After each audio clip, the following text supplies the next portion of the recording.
Hello students, आप सबको अपनी चैनल साइंस जंक्शन में स्वागत करती हूँ। आज का ये वीडियो क्लास 9th का जो बिहार बोर्ड से है उनके लिए यह वीडियो काफ़ी इम्पोर्टेंट है, क्योंकि जो 27/6/2025 यानी शुक्रवार को फर्स्ट शिफ्ट में जो सब्जेक्ट साइंस का जो त्रैमासिक परीक्षा हुआ उस प्रश्न को हम क्या करेंगे, जितना भी ऑब्जेक्टिव पूछा गया उसका हम हल लेकर आए हैं।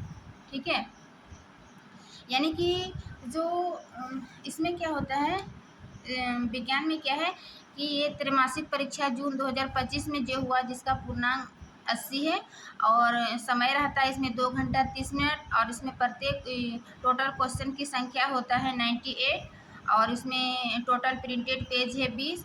तो इसका क्वेश्चन का जो है वो सेक्शन 2 में बटा रहता है, सेक्शन ए और सेक्शन बी। सेक्शन ए में जो है वो ऑब्जेक्टिव टाइप का क्वेश्चन रहता है, और सेक्शन बी में जो है सेक्शन बी में शॉर्ट आंसर टाइप क्वेश्चन और लॉन्ग आंसर टाइप क्वेश्चन रहता है।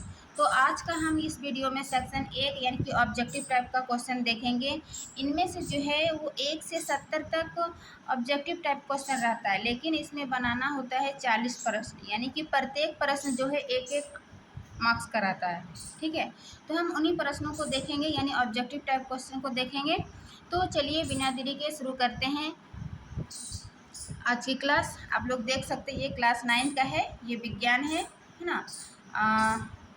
ये त्रैमासिक परीक्षा जून 2025 का है, और ये सही हुआ था 27/6/2025 को, यानी शुक्रवार को हुआ था। आज संडे है तो शुक्रवार को। इसका पहला प्रश्न है, प्रश्न 1 कि द्रव्यमान का एसआई मात्रक क्या है ना। तो द्रव्यमान का एसआई मात्रक हो जाएगा किलोग्राम। ठीक, फिर है क्वेश्चन 2 कि निम्नलिखित में कौन आधारी राशि नहीं है। आधारी राशि क्या होता है? आधारी राशि वे राशि होता है जो कि किसी अन्य राशि से प्राप्त नहीं किया जाता, मीन्स वो स्वतंत्र है ना, किसी अन्य राशि से प्राप्त नहीं किया जा सकता है। तो जैसे कि 7 मूल राशि है, तो ये राशि जो है आधारी राशि हो जाएगा, है ना। तो आधारी राशि नहीं है पूछ रहा, यानी कि ये जो है वो किसी अन्य राशि से व्युत्पन्न हुआ होगा। तो इसका आंसर हो जाएगा वेग, क्योंकि समय, द्रव्यमान और विद्युत धारा जो है वो आधारी राशि होती है। तो इसीलिए 2 का आंसर हो जाएगा ए, यानी कि वेग। यहाँ पर हम साइड में लिख भी दिए हैं समझने के लिए कि आधारी राशि वे है जो किसी अन्य राशि से प्राप्त नहीं किया जा सकता है। ठीक है, तो इसका आंसर हो जाएगा 2 का ए। फिर हम तीसरा क्वेश्चन देखते हैं कि एसआई मात्रक में कितने आधारी मात्रक है। वही बात है कि आधारी यानी कि जो मूल राशि है वो कितनी है, तो इसका आंसर हो जाएगा 7। और वही 7 क्या क्या है कि मीटर है, किलोग्राम है, सेकंड है, विद्युत धारा है यानी कि ए मीटर, और केल्विन है, मोल है, कैंडिला। बगल में ये भी लिखे कि मीटर जो है वो लंबाई की मात्रक है, किलोग्राम जो है वो द्रव्यमान का मात्रक है, सेकंड जो है वो समय का मात्रक है, एम्पियर जो है विद्युत धारा का मात्रक है, केल्विन जो है वो तापमान का मात्रक है, मोल जो है वो पदार्थ का मात्रक है, कैंडिला जो है वो ज्योति तीव्रता का मात्रक है। तो इस प्रकार जो है ये 7 मूल मात्रक होता है। तो यही पूछ रहा था कि कितने आधारी मात्रक है, तो इसका आंसर हो जाएगा 7।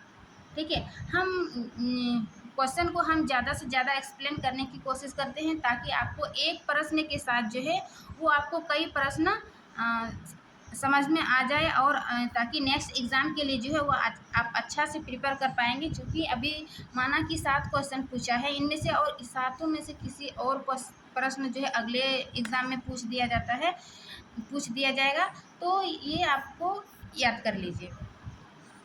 तो प्रश्न फिर है 4 नंबर कि 1 किलोग्राम बराबर होता है, यानी कि 1 केजी में कितना ग्राम होता है, तो इसका आंसर हो जाएगा 1000 ग्राम के बराबर होता है। ठीक है, अब है नॉमरिकल है कि 36 किलोमीटर प्रति घंटा की चाल से चल रही कार 1 सेकेंड में कितनी दूरी तय करेगी। ठीक है, 36 किलोमीटर प्रति घंटा की चाल से, तो दूरी बराबर क्या होता है? दूरी बराबर होता है चाल गुनी समय, है ना। हम यहाँ साइड में लिख दिए दूरी बराबर चाल गुनी समय। तो सबसे पहले जो है आंसर जो दिया हुआ है कि चारों ऑप्शन जो मीटर में दिया हुआ और यहाँ पे चाल हमारी किलोमीटर प्रति घंटा में है। तो किलोमीटर प्रति घंटा को मीटर में चेंज करने के लिए 5/18 से गुना करते हैं, यानी जो भी किलोमीटर दिया हुआ है उसको मीटर में चेंज करने के लिए 5/18 से गुना करते हैं। वही यदि मीटर में दिया होगा तो किलोमीटर में चेंज करने के लिए हम क्या करेंगे, 18/5 से गुना करेंगे, जस्ट इसका उल्टा, है ना। तो यहाँ चूँकि 36 किलोमीटर है तो सबसे पहले हम इसको मीटर में चेंज करेंगे। तो 36 गुनी 5/18 यानी 8 दूनी 36 और ये 5 दूनी 10 मीटर हो जाएगा। ठीक है, सबसे पहले किलोमीटर चाल को हम मीटर में चेंज किए 10 मीटर। अब पूछ रहा है कि 1 सेकंड में कितनी दूरी तय करेगी, क्योंकि दूरी बराबर चाल गुनी समय, तो चाल है मेरी 10 मीटर और समय जो है वो 1 सेकंड, तो 10 गुनी 1 यानी हो जाएगा मेरा 10 मीटर। ठीक है, तो 5 का हो जाएगा बी, 10 मीटर। अब नेक्स्ट क्वेश्चन देखते हैं कि एक समान वृत्तीय गति में, यानी कि एक समान वृत्तीय गति में क्या होता है वो बताना है। क्या चाल अचर और वेग चर रहते हैं, चाल चर और वेग अचर रहते हैं, चाल और वेग दोनों अचर रहते हैं, चाल और वेग दोनों चर होते हैं। तो इसका आंसर हो जाएगा कि चाल अचर और वेग चर रहते हैं, क्योंकि जैसे कि ये हम दिखाएं कि ये एक समान वृत्तीय गति, जब एक समान वृत्तीय गति होती है तो क्या होता है कि इसका हर पॉइंट में जो है उसका वेग चेंज होते रहता है। जैसे इस प्रकार का कोई चाल चल रही है तो ये पथ पर जो है प्रत्येक पथ पर क्या होता है, ये इसका वेग जो है चेंज होते रहता है, लेकिन चाल जो है वो स्थिर रहता है ना। तो 6 का हो जाएगा ए कि चाल अचर यानी कि स्थिर रहती है और वेग चर, चर मीन्स ये जो है वो चेंज होते रहता है ना। एक समान वृत्तीय गति में वेग इसका चेंज होते रहता है, बल्कि लेकिन चाल उसका स्थिर रहती है। तो 6 का हो जाएगा इस प्रकार ए। फिर है अब 7 का क्या है कि यदि दो राशियों का परस्पर ग्राफ सरल रेखा में हो तो दोनों राशियां क्या होगी, यानी कि दो राशि को यदि परस्पर ग्राफ सरल रेखा में, यदि इसको सरल रेखा का ग्राफ बनाएंगे, है ना, तो दोनों राशियां क्या होगी, है ना। जब एक परस्पर सरल ग्राफ इस प्रकार बनाएगा सरल ग्राफ, तो इस प्रकार जो बनेगा कि दो राशि परस्पर सरल ग्राफ रेखा में होगा तो दोनों राशियां क्या होगा, अनुक्रमानुपाती होगा, है ना। अनुक्रमानुपाती में क्या होता है कि एक राशि जब बढ़ती है तो दूसरी राशि भी उसी के अनुपात में बढ़ती है। जैसे कि यहाँ हम कोई भी मान ले ये चाल है और ये समय है, तो ये एक राशि यदि बढ़ती है तो ये दूसरी भी राशि बढ़ती है ना, समान मात्रा।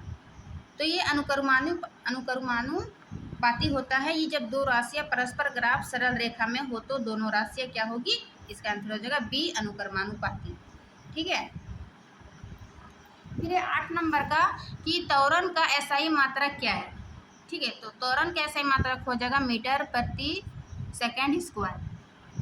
ठीक है, अब निम्नलिखित में से कौन सदिश राशि है ना। सदिश राशि और अदिश राशि, सदिश राशि क्या होती है कि जिसमें परिमाण एवं दिशा होती है वो सदिश राशि कहलाती है।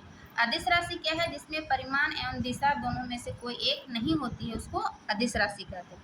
तो इनमें से पूछ रहा है कि सदिश राशि क्या है, तो सदिश राशि जानने के लिए हम सदिश और अदिश दोनों को जानना पड़ेगा, तभी हम क्या करेंगे, उसको ऑप्शन को लिख पाएंगे। ठीक है, तो हम यहाँ पर लिख दिए कि सदिश राशि अदिश राशि और सदिश राशि क्या क्या होती है, आप लोग याद कर लीजिएगा।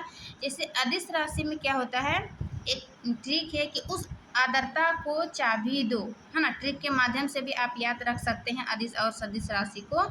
अदिश में क्या होता है कि उस आर्द्रता को चाबी दे, उस मीन्स क्या हो जाएगा, ऊर्जा, सौ मीन्स हो जाएगा समय, आ मीन्स हो जाएगा आयतन, द्रव में हो जाएगा द्रव्यमान, ता मतलब हो जाएगा ताप, का मतलब को से ले लेंगे कार्य और चा से ले लेंगे चाल और बी से ले लेंगे विद्युत धारा और दो से ले लेंगे दाब।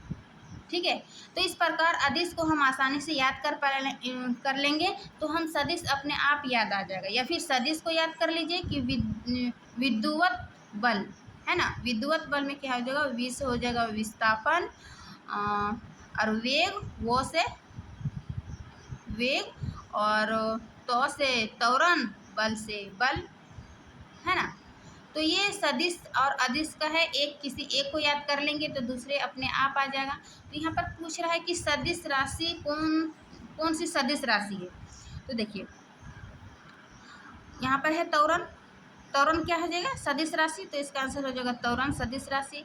बाकी देखिए चाल, समय और ये दूरी क्या हो जाएगा, अदिश राशि। तो इस प्रकार हम क्वेश्चन को मतलब लेमिनेट कर सकते हैं कि निम्नलिखित में से कौन सदिश राशि है। तो इसका आंसर हो जाएगा त्वरण और अदिश राशि।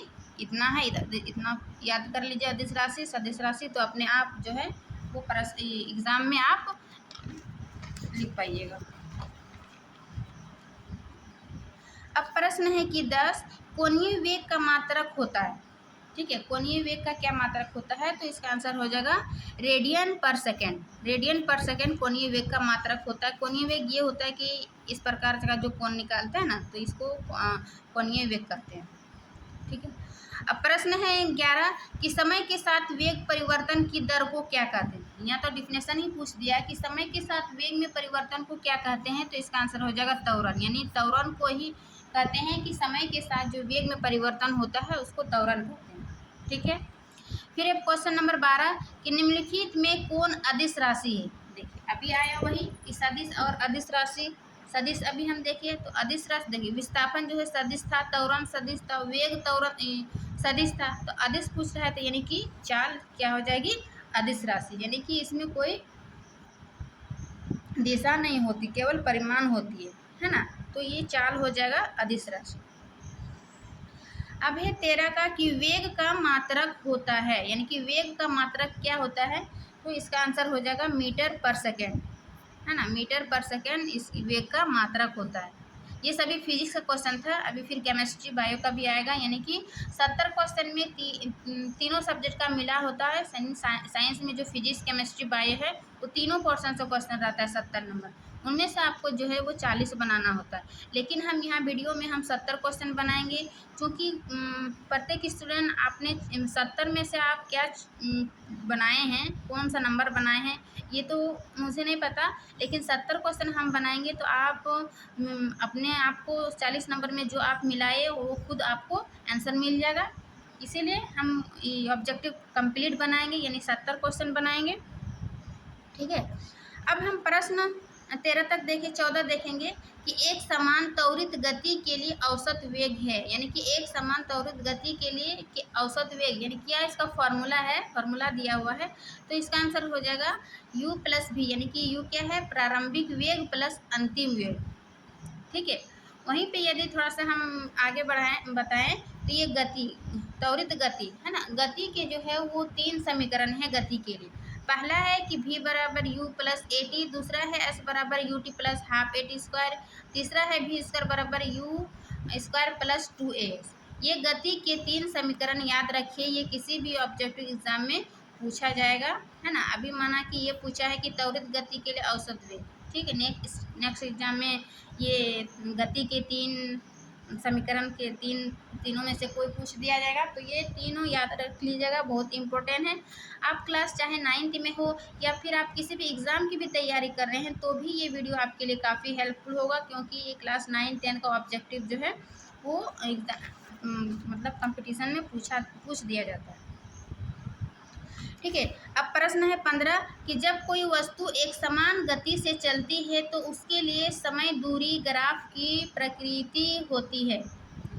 जब कोई वस्तु एक समान गति से चलती, एक समान गति यानी कि इस प्रकार हम मान लेंगे कि कोई गति, जैसे ये हो जाएगा समय और ये हो जाएगा दूरी, है ना, वही समय दूरी ग्राफ की प्रकृति, इस प्रकार हम लेंगे एक समान गति से। तो दूरी ग्राफ की प्रकृति कैसी होगी, क्या एक वृत्ति है, एक वक्र रेखा है या एक सरल रेखा है, इनमें से कोई नहीं। तो देखिए ये एक वृत्त लग रही है या फिर एक वक्र लग रहा है, ये क्या लग रहा है, एक सरल रेखा, है ना, क्योंकि जैसे जैसे ये टाइम बढ़ती है वैसे वैसे ये दूरी भी बढ़ेगी। तो ये क्या, इसके लिए क्या होगा, एक सरल रेखा, ये इस प्रकार का ग्राफ बनेगा। ठीक है, अब 16 में क्या है कि जब कोई वस्तु एक निश्चित बिंदु के आगे पीछे या ऊपर नीचे चलती है तो इस गति को क्या कहते हैं। ठीक है, बहुत बारीक अंतर है ये आवर्त गति और ये दोलन गति, त्वरित गति या फिर इनमें से सभी। तो यहाँ पर पूछा है कि जब कोई वस्तु एक निश्चित बिंदु के आगे पीछे, ठीक है, एक निश्चित बिंदु के आगे पीछे या ऊपर नीचे होती है तो इस गति को जो है वो दोलन गति कहते हैं। वही आवर्त गति में हम बताएंगे कि एक निश्चित समय से आगे पीछे जो होती है या फिर ऊपर नीचे होती है तो उसको बोलेंगे आवर्त गति। और एक निश्चित बिंदु आगे, एक निश्चित यानी कि पॉइंट से आगे पीछे या ऊपर नीचे होती है तो उसको दोलन गति कहते हैं। और ये एक निश्चित समय जब रहेगा तो ये इसको आवर्त गति कहेंगे। तो 16 का हो जाएगा सी। जबकि त्वरित गति जो है वो अपनी गति से दिशा या चाल में परिवर्तन जो होता है उसको त्वरित गति कहते हैं। ठीक है। अब है 17 कि चाल को परिभाषित किया जाता है, यानी कि चाल को परिभाषित करना सूत्र दिया हुआ कि चाल बराबर क्या होता है। तो चाल बराबर हो जाएगा दूरी बटे समय के रूप में होगा, दूरी बटे समय। फिर वही दूरी क्या हो जाएगा, दूरी बराबर चाल गुना समय और समय बराबर दूरी बटे गति, है ना। तो ये तीनों फार्मूला जो है वो आपस में जुड़ी हुई है, इसीलिए एक पूछा है तो आप एक के साथ तीनों फार्मूला याद कर लीजिए, है ना। अब नेक्स्ट प्रश्न है 18 कि चाल की एसआई इकाई क्या है ना। एसआई मात्रक तो वही हो जाएगा मीटर पर सेकेंड, है ना। चाल का एसआई मात्रक मीटर पर सेकेंड। फिर 19 का कि वाहनों में चाल मापने वाले यंत्र निम्नलिखित में कौन है। वाहनों में चाल मापने वाले, एक ही वाहन में जो कितनी चाल से चलती है, कितने किलोमीटर प्रति घंटा, तो उसको मापने के लिए जो है वो स्पीडोमीटर मापते हैं, स्पीडोमीटर यंत्र का उपयोग करते हैं। जबकि वही वाहन में यदि दूरी मापने के लिए पूछा जाएगा कि वाहन में दूरी मापने वाले यंत्र इनमें से कौन है, तो दूरी मापने के लिए हम ओडोमीटर मापते हैं, यानी कि वाहन दूरी को ओडोमीटर से और वाहन चाल को स्पीडोमीटर से। ठीक है, देखिए दोनों में कितना बारीक सा अंतर है कि चाल को हम स्पीडोमीटर से मापते हैं और दूरी को ओडोमीटर से। वही थर्मामीटर जो है वो तापमान को मापते हैं और वही बैरोमीटर जो है वो वायुमंडलीय दाब को मापते हैं। ठीक है। अब हम प्रश्न 20 देखेंगे कि निम्नलिखित में किस पर चाल निर्भर करती है, यानी कि चाल जो है उसका क्या फार्मूला होता है, किस पर डिपेंड है। तो अभी हम नेक्स्ट पिछले क्वेश्चन में बताए थे कि चाल को परिभाषित किस में किया जाता है, दूरी बट्टे समय के रूप में। तो यहाँ पर भी वही था, दूरी समय किस में है, तो इसमें है दूरी और समय। निम्नलिखित में किस पर चाल निर्भर करती है, तो दूरी बट्टे समय पर चाल जो है वो निर्भर करती है। ठीक है। अब है क्वेश्चन 21 कि औसत चाल होती है। औसत चाल क्या होती है कि उसका कुल दूरी बटे कुल समय बराबर होती है औसत चाल। ठीक है, ये तो फॉर्मूला बेस्ड था। अब क्वेश्चन नंबर 22 है कि यदि कोई वस्तु स्थिर है तो उसकी चाल क्या होगी। ये तो यदि कोई वस्तु स्थिर है तो इसकी चाल क्या होगी। जब कोई वस्तु ही स्थिर है तो इसकी चाल भी क्या हो जाएगा, शून्य होगा। तो इसका आंसर हो जाएगा 22 का सी, है ना। कोई वस्तु स्थिर है तो उसकी चाल जो है वो शून्य हो जाएगी। फिर है 23 का कि दूरी समय ग्राफ में प्राप्त क्षैतिज रेखा निम्नलिखित में क्या दर्शाती है। यानी कि दूरी समय ग्राफ में प्राप्त क्षैतिज रेखा, यानी इस प्रकार को हम क्षैतिज रेखा ले सकते हैं। रेखा निम्नलिखित में क्या दर्शाएगी, ये कि ये तेज गति से या फिर समान गति से या फिर त्वरण या फिर कोई गति नहीं। तो देखिए जब माना कि ये दूरी है और ये समय, तो दूरी समय ग्राफ प्राप्त क्षैतिज में क्या दर्शाएगी, इसमें कोई गति नहीं होगा। यानी देखिए इसमें कोई गति नहीं होगा, तो इसका 23 का हो जाएगा सी और ये इस प्रकार का इसका ग्राफ बनेगा। ठीक है। अब प्रश्न नंबर 24 है कि निम्नलिखित में किसमें दिशा की आवश्यकता नहीं होती है। वही बार बार सदिश और अदिश राशि को ही प्रश्न को जो है वो थोड़ा सा मोड़ दिया जाता है कि निम्नलिखित में किसमें दिशा की आवश्यकता नहीं है। तो अभी हम देखिए सदिश और अदिश राशि में, सदिश में क्या था कि परिमाण एवं दिशा दोनों होती है।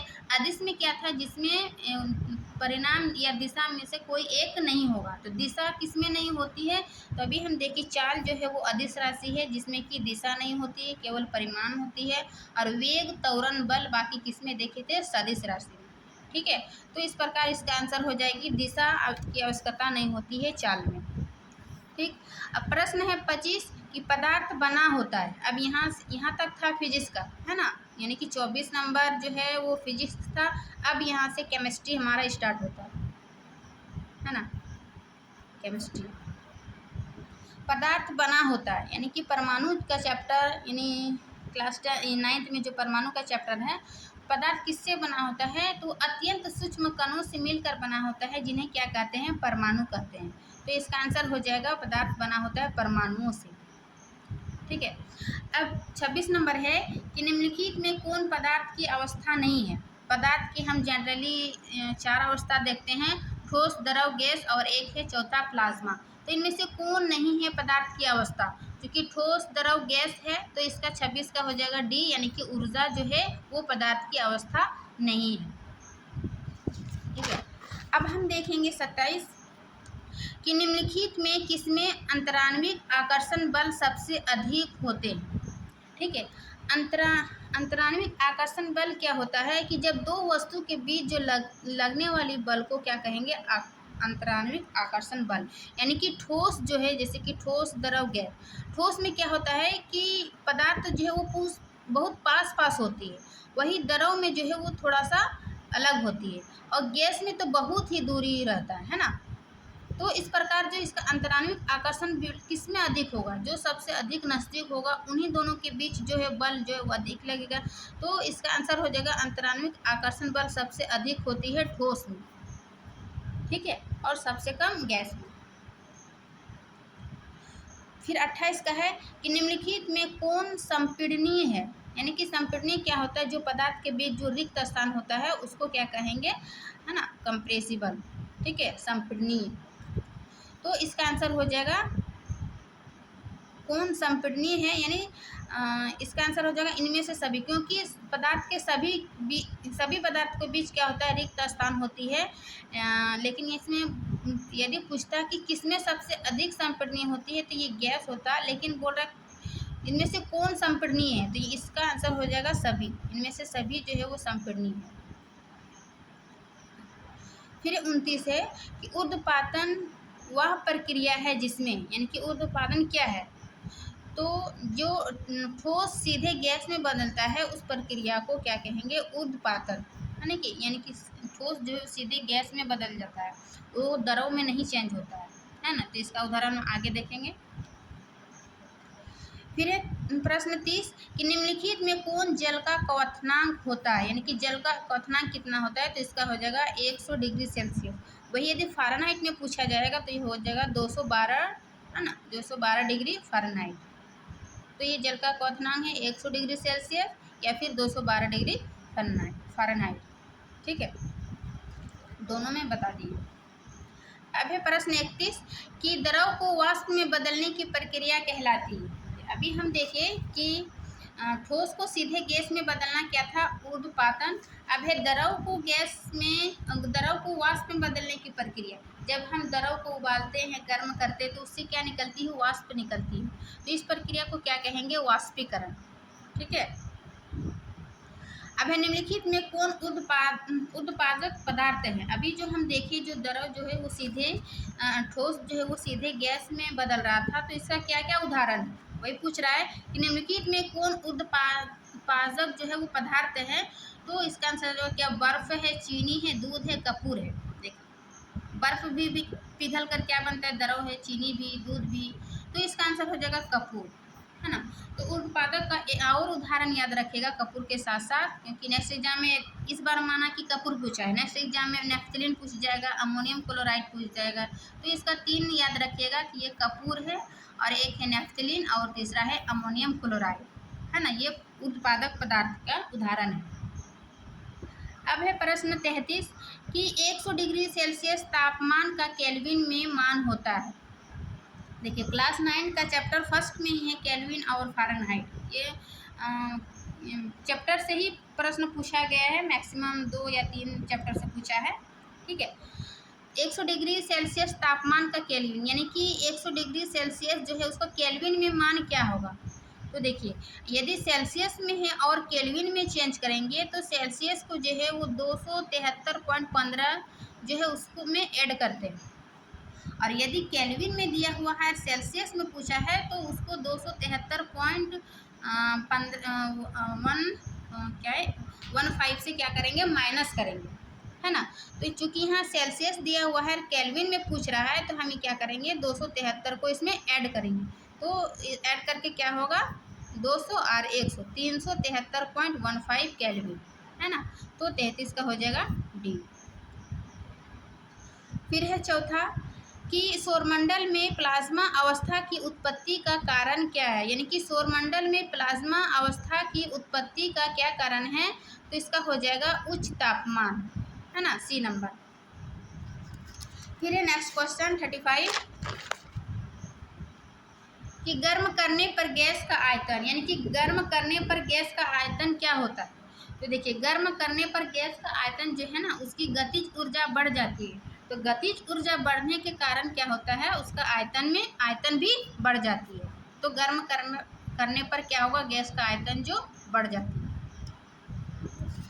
फिर है 36 क्वेश्चन कि निम्नलिखित में क्या वाष्पीकरण के कारण होता है, यानी कि जब हम वाष्पीकरण होता है, यानी कि द्रव से जब वाष्प बनता है, तो उस क्रिया में क्या होती है, क्या गर्मी लगती है, या फिर शीतलता होती है, या फिर दाब में वृद्धि होती है, या फिर कोई बदलाव नहीं होती है। तो इसका आंसर हो जाएगा शीतलता, यानी कि जब द्रव से वाष्प बनती है, यानी वाष्पीकरण के कारण जो है वो हमें ठंडक देती है ना, शीतलता, कूलिंग, ठीक है। तो 36 का हो जाएगा बी। फिर 37 का कि निम्नलिखित में से किस कारण से परफ्यूम की खुशबू हम तक पहुंचती है ना। यानी कि परफ्यूम की खुशबू जो है हम तक किससे फैलती है, किस तक पहुंचती है, क्या वाष्पीकरण से, संघनन से, उद्पाटन से, नहीं। तो इसका आंसर हो जाएगा विसरण, यानी कि डिफ्यूजन से जो है परफ्यूम की खुशबू हम तक पहुंचती है। फिर है 38 कि पदार्थ की किस अवस्था में ना तो निश्चित आकार होता है और ना ही आयतन, यानी कि पदार्थ की कौन सी अवस्था है जिसमें ना तो निश्चित आकार होती है और ना ही आयतन। तो इसका हो जाएगा गैस, यानी गैस की ना कोई निश्चित आकार होती है और ना ही आयतन, ठीक है। तो 38 का हो जाएगा डी। फिर है 39 का कि शुष्क बर्फ यानी ड्राई आइस होती है। शुष्क बर्फ क्या होती, किसको बोलते हैं, क्या ठोस ऑक्सीजन को, क्या ठोस नाइट्रोजन को, बर्फ का टुकड़ा, या फिर ठोस कार्बन डाइऑक्साइड को। तो इसका आंसर हो जाएगा ठोस कार्बन डाइऑक्साइड को क्या बोलेंगे, शुष्क बर्फ, ठीक है। अब 40 कि निम्नलिखित में किसमें कणों की सर्वाधिक गतिज ऊर्जा होती है, किसमें कणों की, यानी कि कौन सी कण जो है वो सबसे अधिक गतिज ऊर्जा होती है। तो इसका भी आंसर हो जाएगा गैस, यानी कि गैस जो है उसका सर्वाधिक गतिज ऊर्जा होती है, ठीक है। अभी 41 कि प्रकृति में पदार्थ की कितनी अवस्थाएं सामान्यतः पाई जाती है। अभी हम बताएं कि पदार्थ की जो है वो सामान्यतः 4 अवस्था पाई जाती है, ठोस, द्रव, गैस और एक है चौथा प्लाज्मा। तो इसका आंसर हो जाएगा 4, है ना, कि 4 अवस्थाएं पाई जाती है। फिर है 42 कि निम्नलिखित किसमें प्लाज्मा अवस्था पाई जाती है।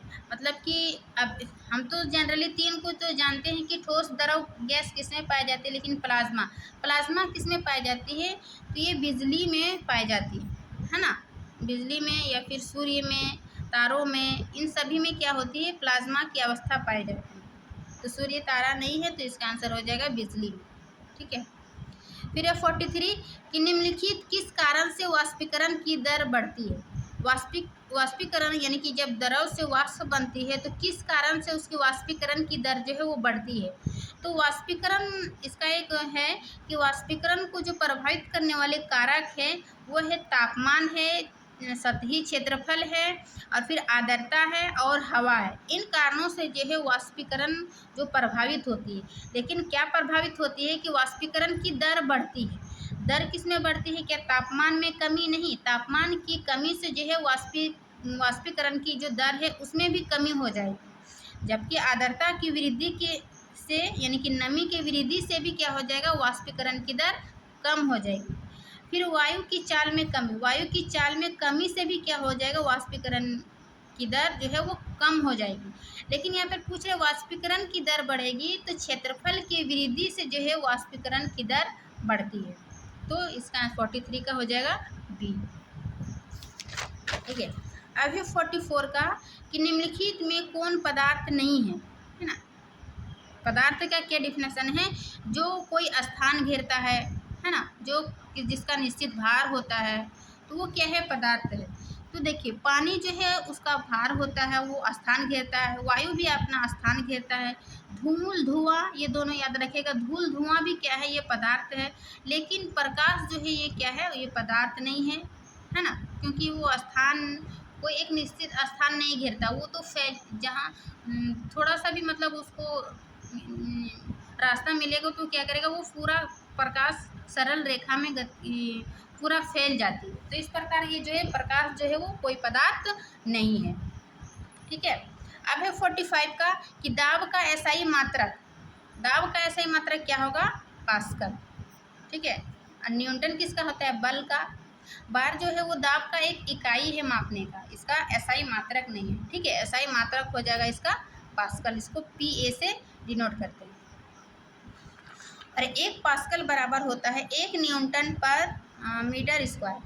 ठीक है, 1 न्यूटन पर मीटर स्क्वायर। 46 का है कि गैस को दरों में बदलने की प्रक्रिया को क्या कहते हैं? देखिए सभी को बदलने की प्रक्रिया अभी हम देखिए, ठोस को गैस में उर्ध्वपातन, द्रव को वाष्प में वाष्पीकरण। अब है गैस को दरों में बदलने की प्रक्रिया, तो इसको कहेंगे संघनन। ठीक है। केमिस्ट्री में जो चेंज करने की प्रक्रिया है उसको याद रख लीजिएगा। फिर है वह ताप जिस पर ठोस द्रव में परिवर्तित होता है कहलाता है। यानी कि जिस ताप पर जो है वो ठोस द्रव में चेंज होता है उसको क्या कहेंगे? तो गलनांक। यानी गल के ही ना ठोस द्रव में चेंज होता है ना। Melting point. तो 47 को हो जाएगा सी। फिर 48 का कोशिका का खोजकर्ता कौन था? इसमें स्टूडेंट कंफ्यूज था कि हम ल्यूवेन हुक लेंगे या फिर रॉबर्ट हुक लेंगे, क्योंकि कोशिका का जो जीवित कोशिका है उसकी भी खोज ल्यूवेन हुक ने की थी, और जो मृत कोशिका है उसका भी खोज जो है वो रॉबर्ट हुक ने की थी।